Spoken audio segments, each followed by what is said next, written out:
عارفين رواندا؟ رواندا تشيك. لا مش رواندا تشيك، رواندا البلد بجد. طبعا انت معلوماتك عن رواندا هو الاف ده، والله العظيم الحال كان من بعضه لغايه قريب، لحد ما قابلت حد من رواندا عرفني اكتر عن تاريخهم. رواندا دلوقتي بيسموها دبي او سنغافوره افريقيا من كتر ما هي اقتصادها بيجري. متخيلين انتوا بقى انه من 30 سنه او اقل شويه البلد دي كانت غرقانه دم؟ ليه؟ علشان كان في اباده جماعيه وحرب اهليه. طب عرفوا يعملوا الطلعه الاقتصاديه دي ازاي؟ انا محمد البسيوني وده اقتصاد منزلي. اوعوا تنسوا اللايك والشير والفولو.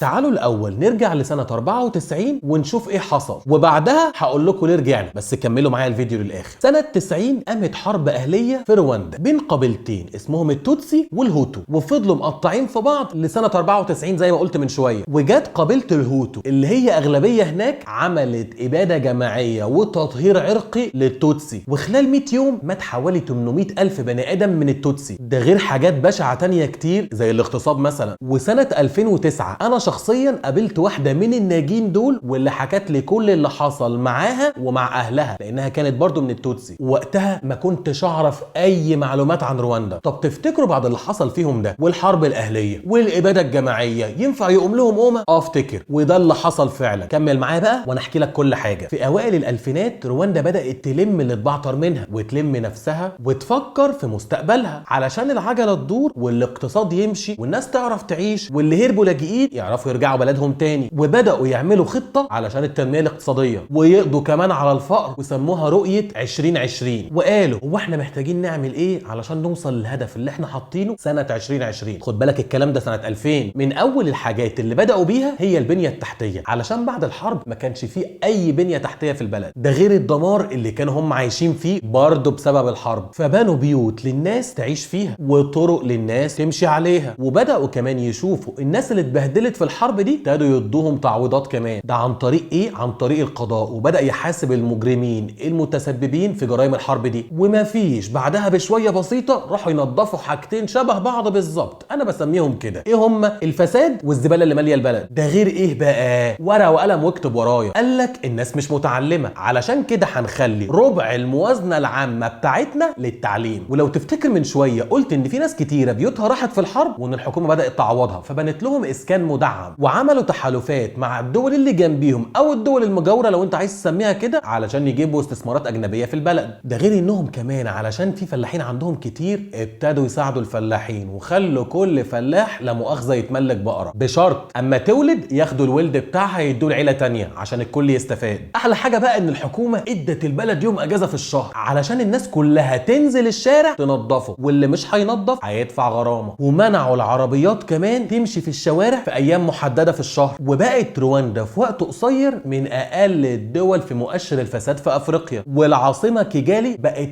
انظف مدينه في افريقيا. وفي سنه 2015 الامم المتحده تعلن ان رواندا اسرع دول العالم في النمو الاقتصادي، والبنك الدولي بذات نفسه يقول ان رواندا من احسن الاماكن للاستثمار والمشاريع. شوف بقى بعد ما بداوا قصه الاصلاحات الاقتصاديه دي ب5 سنين كانت قيمه الاستثمارات الاجنبيه في البلد قد ايه؟ حوالي 11 مليون دولار، وسنه 2017 بقت 300 مليون دولار. وخد التقيله بقى، عاملين مدينه زي سيليكون فالي بتاعت امريكا مسميينها مدينه كيجالي للابتكار، بقرض من بنك التنميه الافريقي بحوالي 2 مليار دولار. وبقت رواندا اللي ما كانش حد يسمع عنها غير الافكت على رواندا تشيك، وبلد كانت هتروح في داهيه بسبب الحرب والاباده الجماعيه، صاحبه اسرع اقتصادات العالم نموا الكام سنه اللي فاتت. نستفيد بقى من قصه رواندا انه دايما في امل. يا منال والنبي شغلي اغنيه ايه في امل بتاعت الست فيروز.